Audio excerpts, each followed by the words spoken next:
Hey guys, welcome to Mr. ER. Kind of begin to feel the fatigue and finding it difficult to concentrate and to think clearly. Gradually, my skin started to break out. I developed a rash on my face and in my hairline. A horrifying new development that Cindy can't ignore.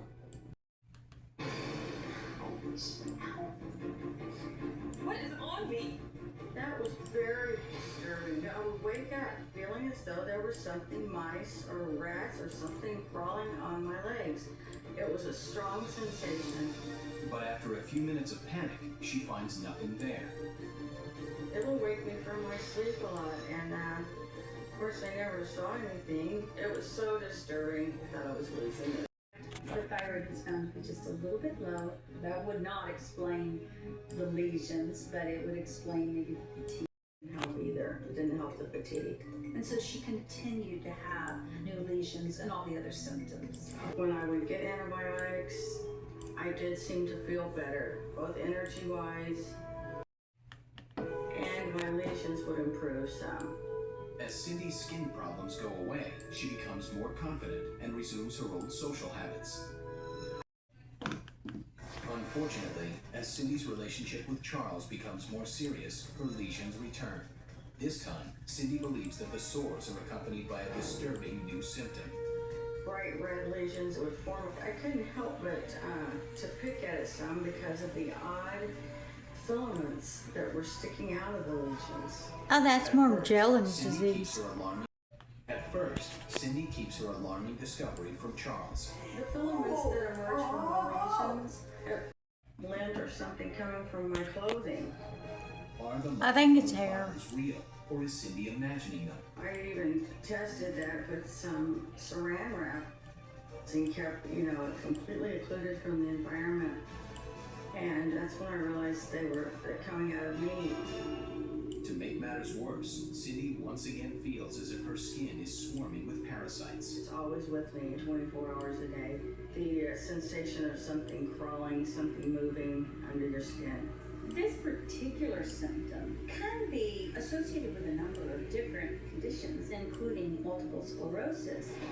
By now, a woman back from Latin America arrives in the ER with nausea, joint pain, and spontaneous skin bleeding. What does the doctor suspect? A. Salmonellosis. B. Pancreatitis. C. Dengue hemorrhagic fever. Dengue When we return. hemorrhagic fever. And also what I mean is like they're not connected to the skin. Most likely has C. Dengue hemorrhagic fever. I mean like hair DHF stuff. causes multiple symptoms, the most serious of which include internal and external bleeding. Your friend called and said, watch the news tonight. They're going to show a special on a skin disorder. She said, these lesions look a lot like what you've got. What time is it supposed to be on? It's coming on right now. Yeah. I gotta go. Bye. Over the course of several months, it just progressively got worse. Something crawling underneath my skin. Most people actually think it's a rash that'll go away. Unfortunately, it doesn't. It eventually spreads across the body. Within these wounds are tiny fibers. The story describes lesions with tiny fibers growing out of them. The way they grow actually makes people feel like they have something crawling inside of them, like they've gotten a bug. The symptoms sound just like mine. Those sores look just like mine. Featured in the news segment is Ginger Savely, a nurse practitioner from Austin, Texas, who specializes in the condition. I'm here for you as well. So I got her contact information and I traveled to Austin.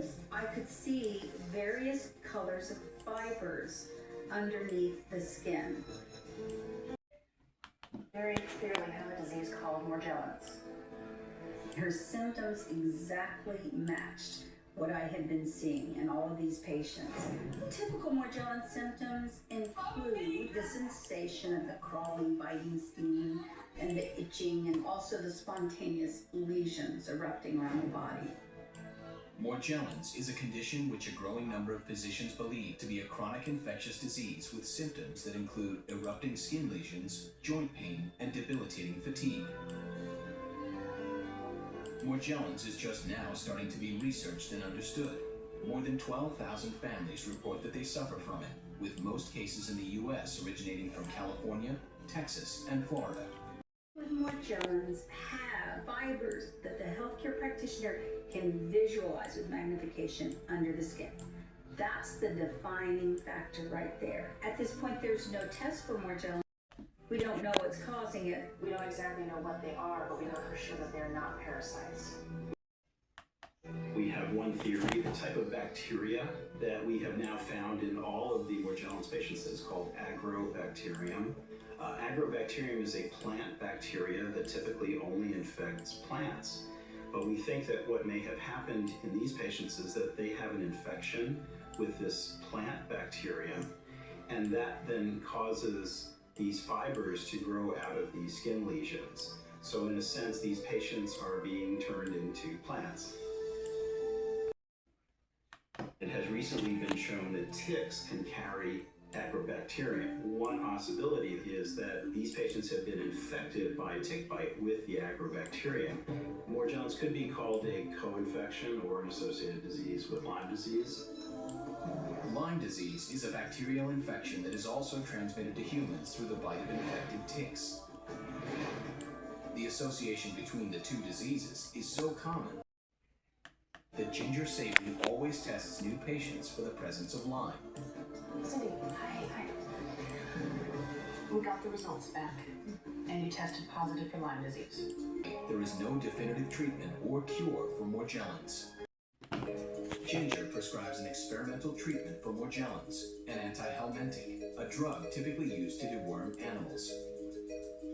We added that to the protocol, and that's when she really started to get better. Now, we really don't think we have a worm here with Morgellons, but I think it's just one of those times that any kind of medication may work for another purpose than what it was originally intended for. 4 years later, Cindy Casey has her health under control. I'm to the point where now I can live with this. Morgellons is so emergent that the condition is not officially recognized by the medical community. However, growing evidence has prompted the Centers for Disease Control to investigate.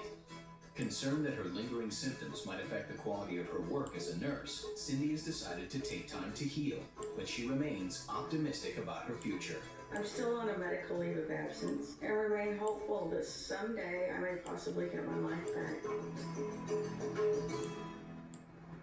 A child comes into the ER after swallowing a large amount of dirt.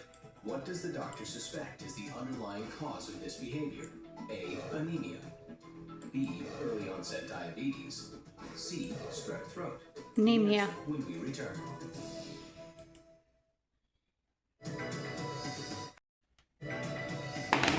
A child who has swallowed dirt most likely has A. Anemia. Pica, or the consumption of dirt, is often found in children with low iron levels. Thank you for watching. I'll see you next time.